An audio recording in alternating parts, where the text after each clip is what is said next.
Welcome to another Bangers and Classics podcast with me, James Ruppert, and him, David Milloy. Hello, David. How are you? Hello, James. I'm well, thanks. How are you? I'm extremely well, thank you very much. I've been out and about, strangely enough, in a electricity car, as I like calling them, because there are petrol cars, there are diesel cars, and there are electricity cars. I think EV gives them a tiny bit too much credence, really. But you have to plug them in to run. So I thought I'm always having a go at them, and I haven't driven one for a very long time. So I thought, well, I better put that right. So. Right. That's what I went and did. That's what I did on my holidays. All right. It didn't give you the heebie-jeebies then? No, not really. No, I mean, obviously these things... EVGBs.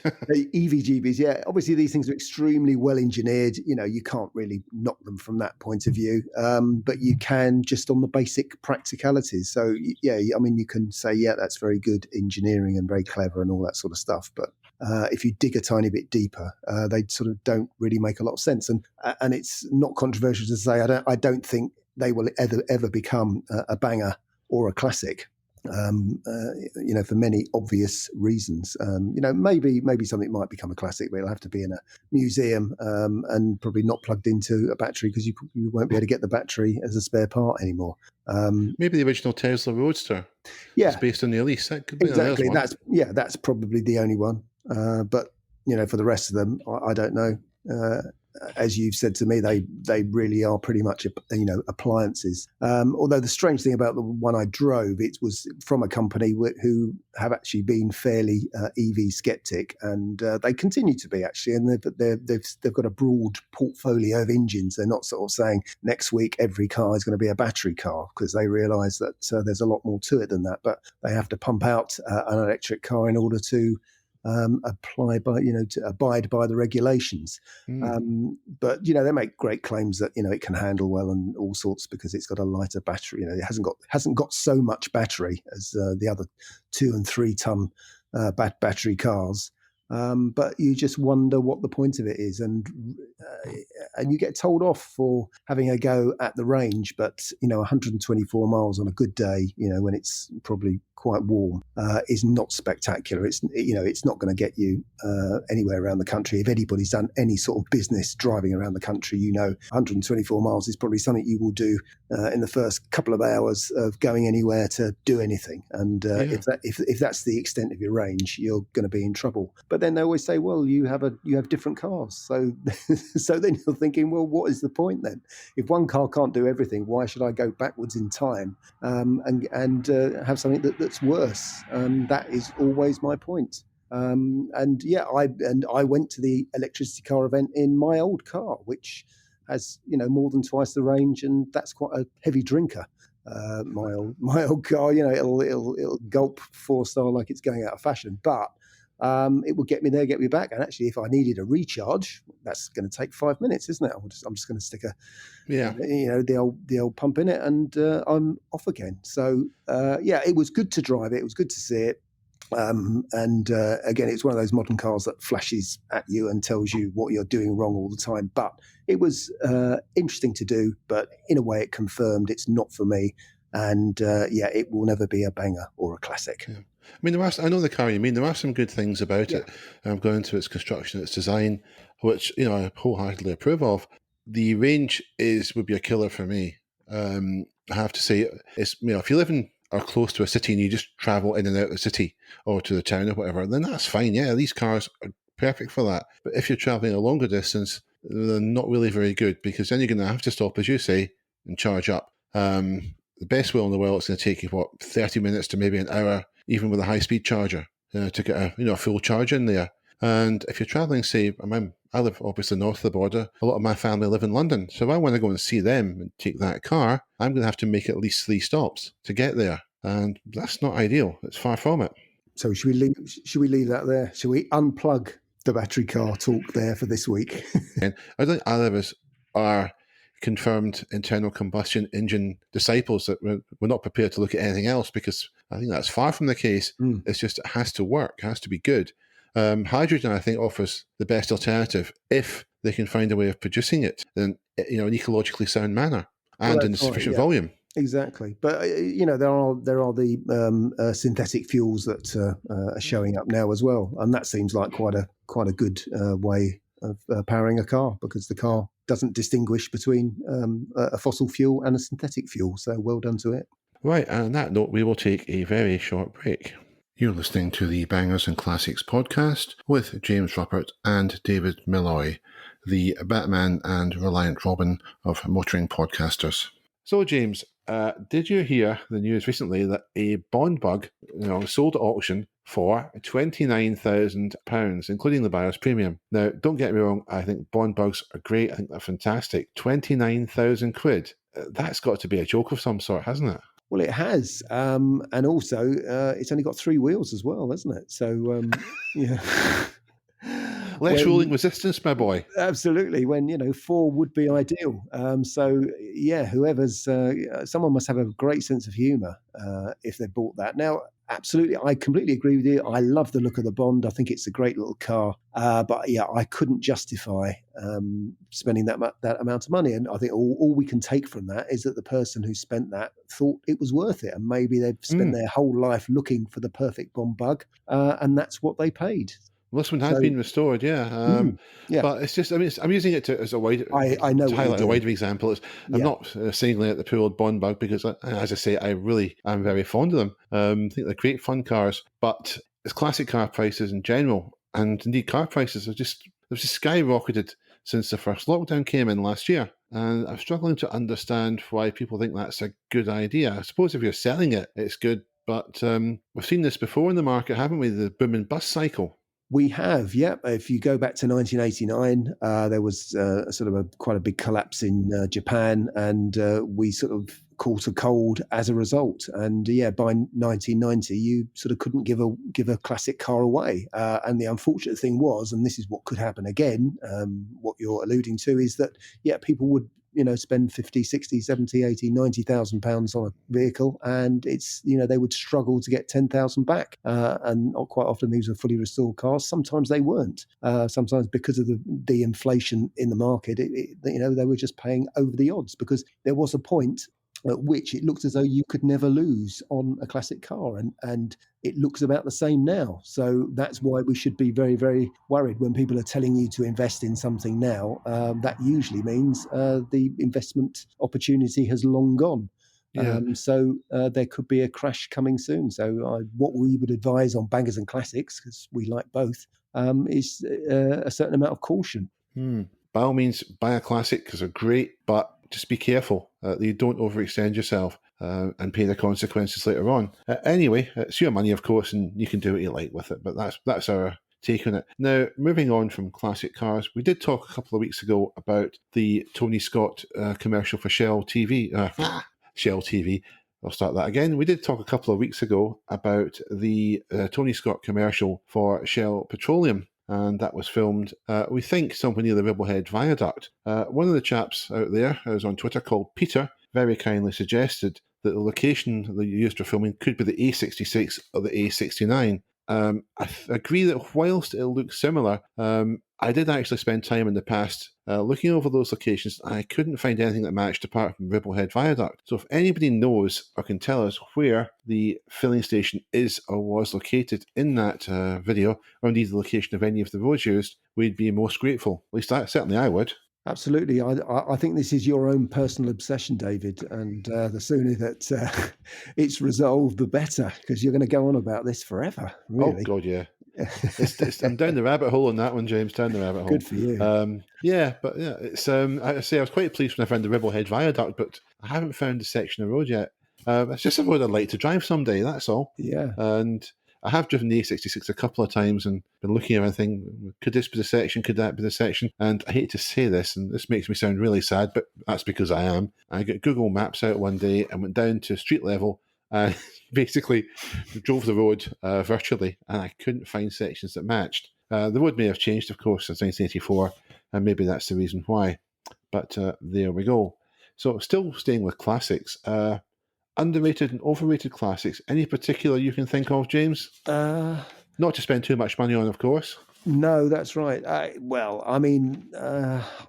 Oddly enough, when you said this to me before, I did think to myself, well, actually, people seem to think that a DeLorean is a very good idea when in reality it probably isn't, and it takes a lot of sorting out in order to make into a good car. But the underrated flip side of that would be a Bricklin. And I do know a friend of mine, George, has one. And that is basically the Canadian equivalent. But it's extremely similar. I mean, it's very odd that that happened, just a few years before.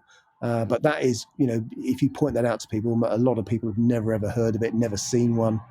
And I think George's Bricklin is probably the only one in the UK at the moment, and I think it may well be for sale if anyone wants to buy it. But that's certainly worth a go. But I think there you have sort of two gull-wing cars, which one is very desirable and very well known because it was in a film once, and the other one just isn't because it's Canadian, probably. I mean, the Bricklin was built as a safety vehicle. It was called the SV-1. I think that stood for Safety Vehicle 1. And oddly enough, DeLorean's initial plan for the DeLorean, the DMC-12 rather, was to make it a safety vehicle. The initial front end of it, I believe, didn't have DMC on it. It had DSV, which stood for DeLorean Safety Vehicle.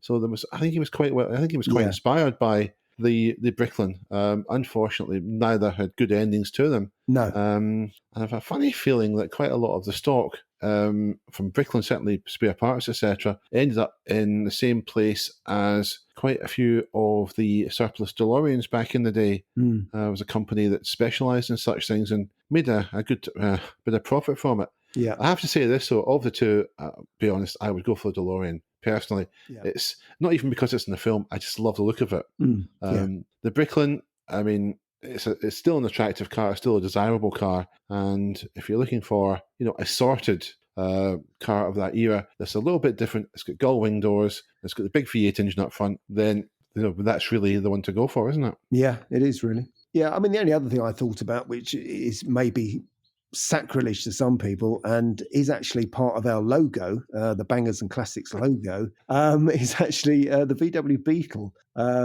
is in many ways massively overrated, although I understand why it's a good car, and in some ways it's a very good banger.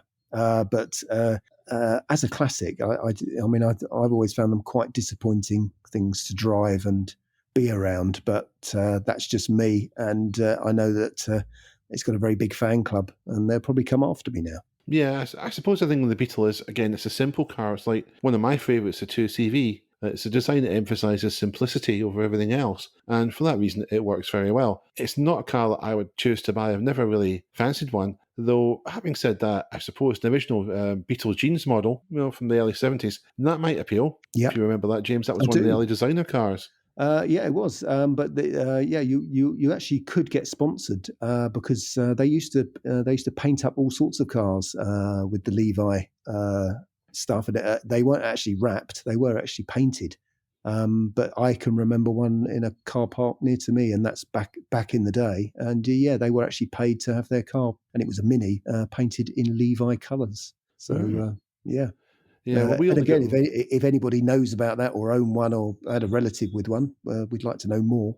The underrated stuff is sort of quite difficult. I sort of struggled really because I look at all cars fairly equally, and I just think, I mean, these are dangerous times. We could recommend something and it could shoot up in value, and we'd be accused of.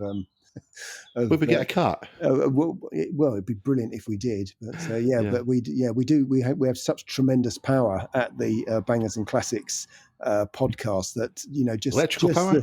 Absolutely, well, no, because we haven't been plugged in. But we have such power that we could twist the market at any point by the mere mention of something being underrated. We like all bangers and we like all classics, but we would like to have more debates. If you let us know, if you want the definitive answer, we do have the ability and the certification to be able to say what is a classic and what is a banger. Yeah, I'll give one name out there for people to ponder that I think it's a bit underrated compared to its main rival. It's the Renault 5 GT Turbo. The reason for that, I think, was that once its heyday had passed, a lot of them fell into the wrong hands, and there was one reason for that. The 5 had a turbocharger. It's therefore easy to extract more power from. to really mess up the engine by sticking a bigger turbo in, messing with the wastegate, putting a chip in, that kind of thing. And a lot of them fell into the wrong hands and get absolutely thrashed. Whereas the 205, not so much. And the 205, to this day, it still has a terrific following. It's justifiably so, because it's a great little car. Its values have shot up as well. I was looking at maybe getting one, and looked again recently. I thought, perhaps not. But the 5GT Turbo hasn't really jumped up in value to the same degree. And maybe that's a little bit disappointing for owners of 5 turbos, because in terms of objective qualities, there's very little between the two cars, I think. No, absolutely. I think that's a very good. It's a very good shout. That really, the 5GT Turbo do seem to have all exploded or rusted away, because there was that advert. What's yours called? And mainly 505s were called Rusty, because they really did fall apart, didn't they? And I think that's part of the problem. And as you say, the other part of the problem is going through a hedge backwards. And a very good little car, and a car of its time. No, I bet I mind spun one in the roundabout once, but we'll not go into that. No. Anyway, moving on, we'll take a quick break here. If you want to get in touch with either James or I, or find out about some of the other things we've done, then please check out the Bangers and Classics website, www.bangersandclassics.com. So, James, as the High Prince of Bangers, I have a question for you. Right, okay, I'll have a go.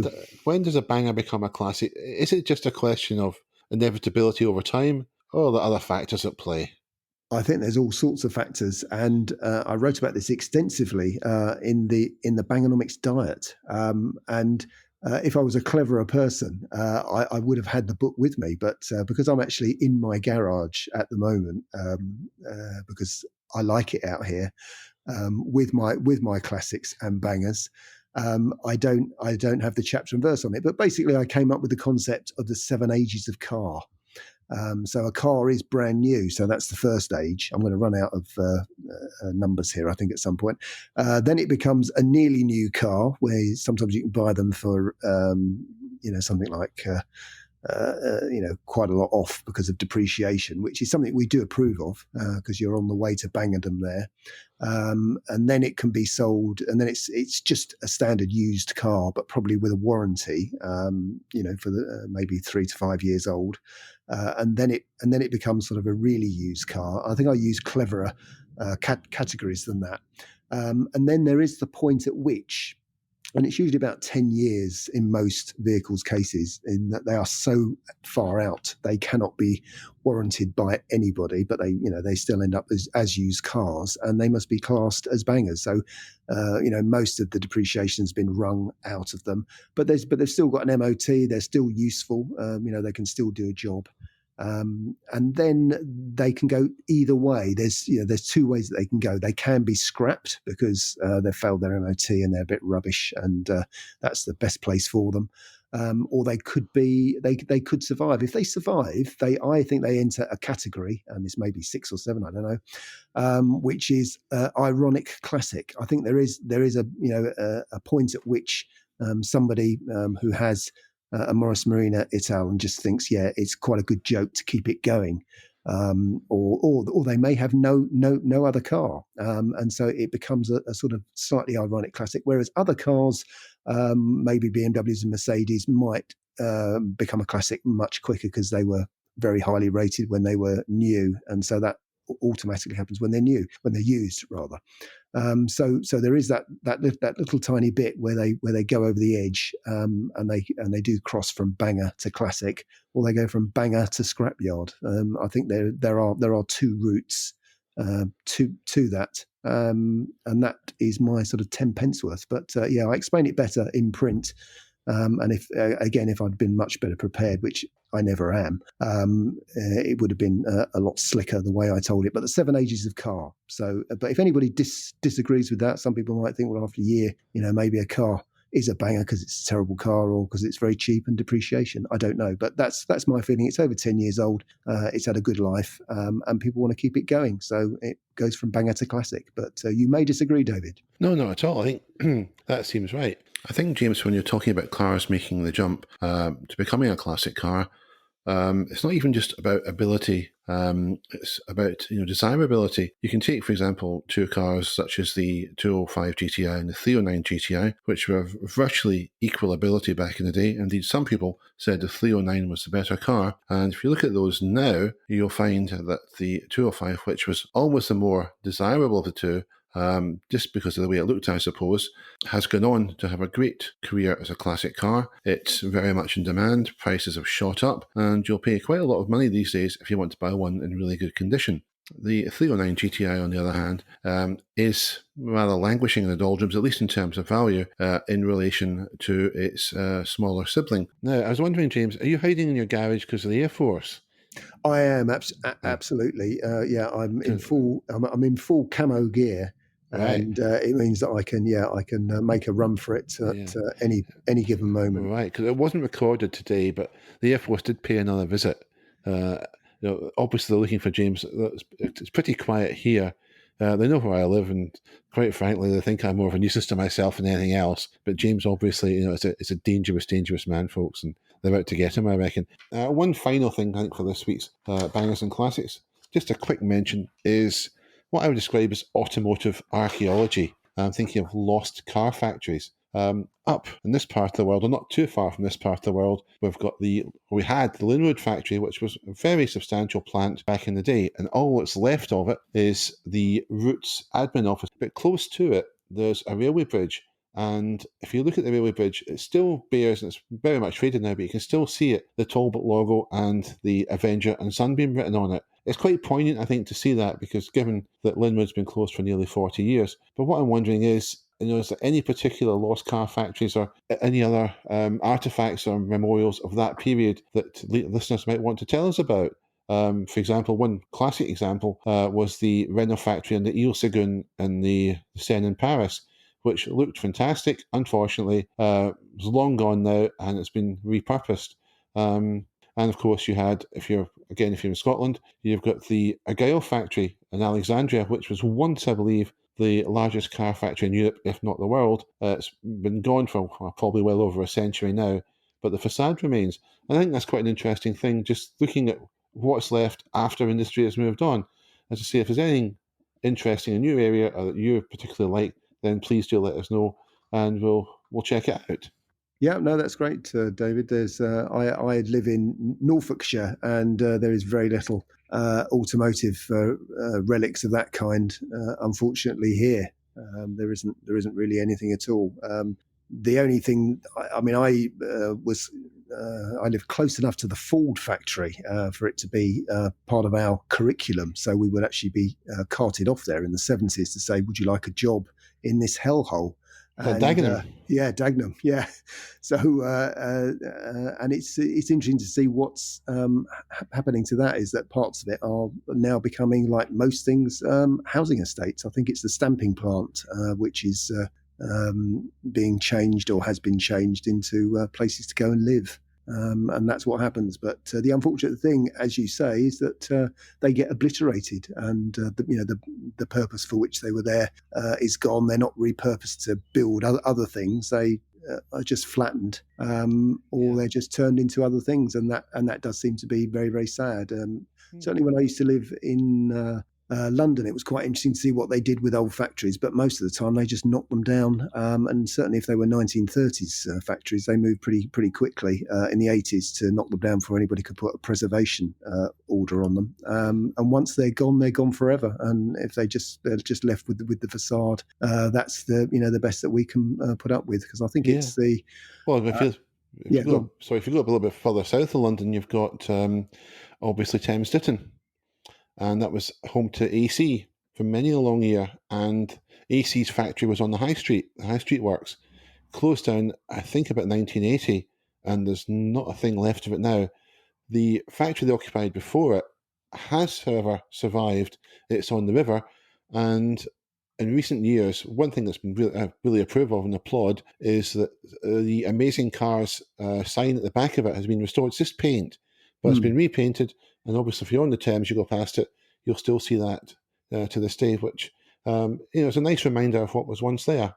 But yeah, as you say, David, any listeners who'd like to alert us to any bits of motoring history near themselves, that'd be great, because we could point people in that direction. It's somewhere to go and have a look at when we can go and do that. On that note, it's time to wind this one down. So to say thank you very much to James, and goodbye to listeners for another week. And yeah, goodbye, and thank you for coming.